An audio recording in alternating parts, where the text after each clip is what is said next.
Yesterday, Vladimir Putin recognized two regions of Ukraine as independent states. And he bizarrely asserted that these regions are no longer part of Ukraine and their sovereign territory. To put it simply, Russia just announced that it is carving out a big chunk of Ukraine. Last night, Putin authorized Russian forces to deploy into these regions. Today, he asserted that these regions are actually extend deeper than the two areas he recognized, claiming large areas currently under the jurisdiction of the Ukrainian government. He's setting up a rationale to take more territory by force, in my view. And if we listened to his speech last night, and many of you did, I know, he's setting up a rationale to go much further. This is the beginning of a Russian invasion of Ukraine, as he indicated and asked permission to be able to do from his Duma. So let's begin to, I'm going to begin to impose sanctions in response far beyond the steps we and our allies and partners implemented in 2014. And if Russia goes further with this invasion, we stand prepared to go further as with sanctions. Who in the Lord's name does Putin think gives him the right to declare new so-called countries on territory that belong to his neighbors? This is a flagrant violation of international law, and it demands a firm response from the international community. Over the last few months, we've coordinated closely with our NATO allies and partners in Europe and around the world to prepare that response. We've said all along, and I've told Putin to his face more than a month ago, that we would act together. And the moment Russia moved against Ukraine, Russia has now undeniably moved against Ukraine by declaring these independent states. So today, I'm announcing the first tranche of sanctions to impose costs on Russia in response to their actions yesterday. These have been closely coordinated with our allies and partners and will continue to escalate sanctions if Russia escalates. We're implementing full blocking sanctions on two large Russian financial institutions, VEB and their military bank. We're implementing comprehensive sanctions on Russian sovereign debt. That means we've cut off Russia's government from Western financing. It can no longer raise money from the West and cannot trade in its new debt on our markets or European markets either. Starting tomorrow and continuing in the days ahead, we'll also impose sanctions on Russia's elites and their family members. They share in the corrupt gains of the Kremlin policies and should share in the pain as well. And because of Russia's actions, we've worked with Germany to ensure Nord Stream 2 will not, as I promised, will not move forward. As Russia contemplates its next move, we have our next move prepared as well.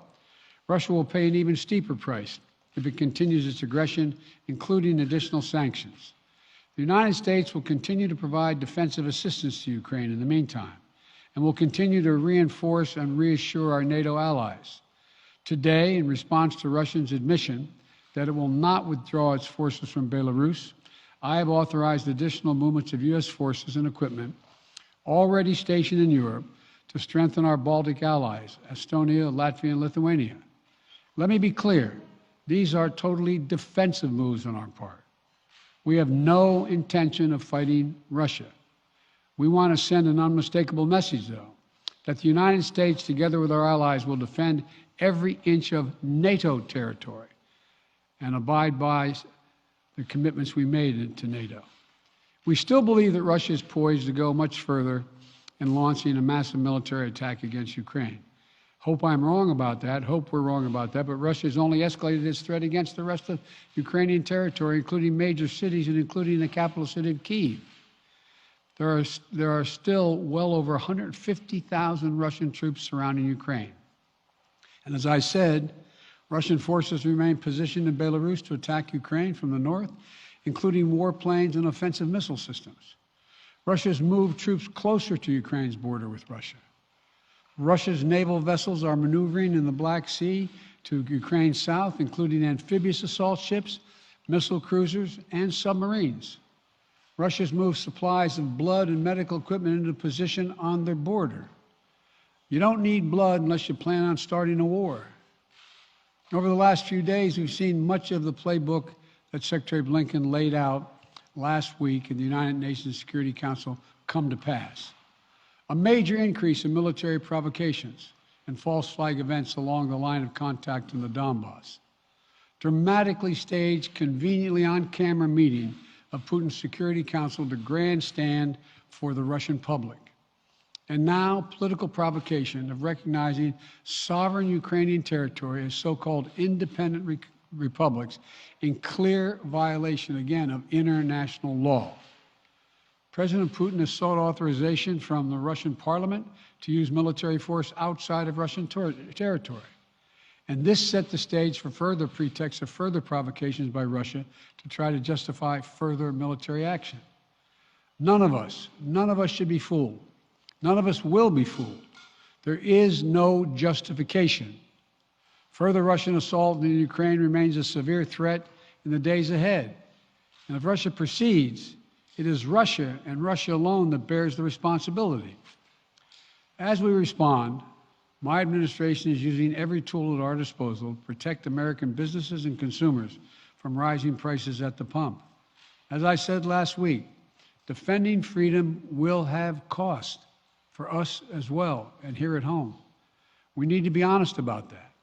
But as we do this, I'm going to take robust action to make sure the pain of our sanctions is targeted at the Russian economy, not ours.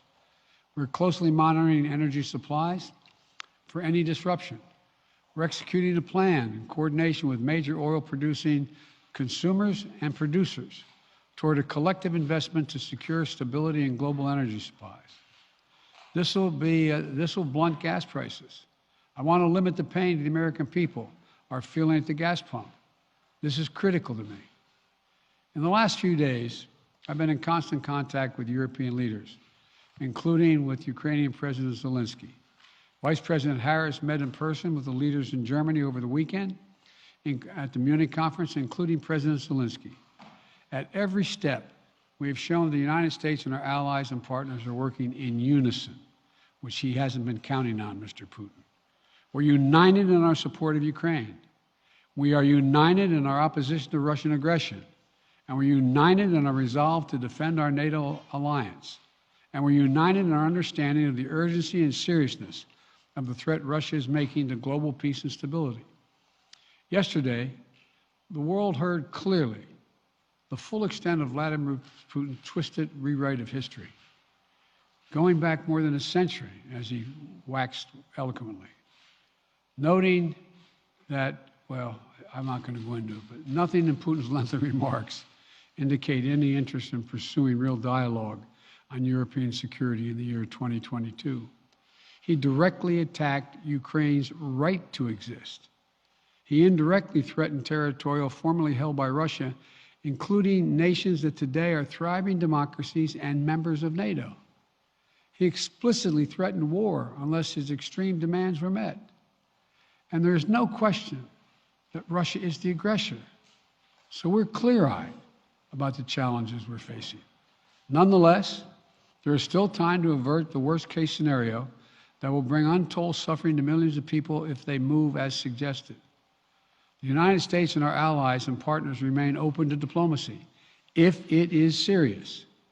When all is said and done, we're going to judge Russia by its actions, not its words.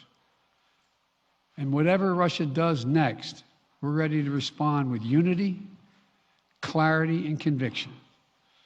We'll probably have more to say about this as it moves on. I'm hoping diplomacy is still available. Thank you all very much.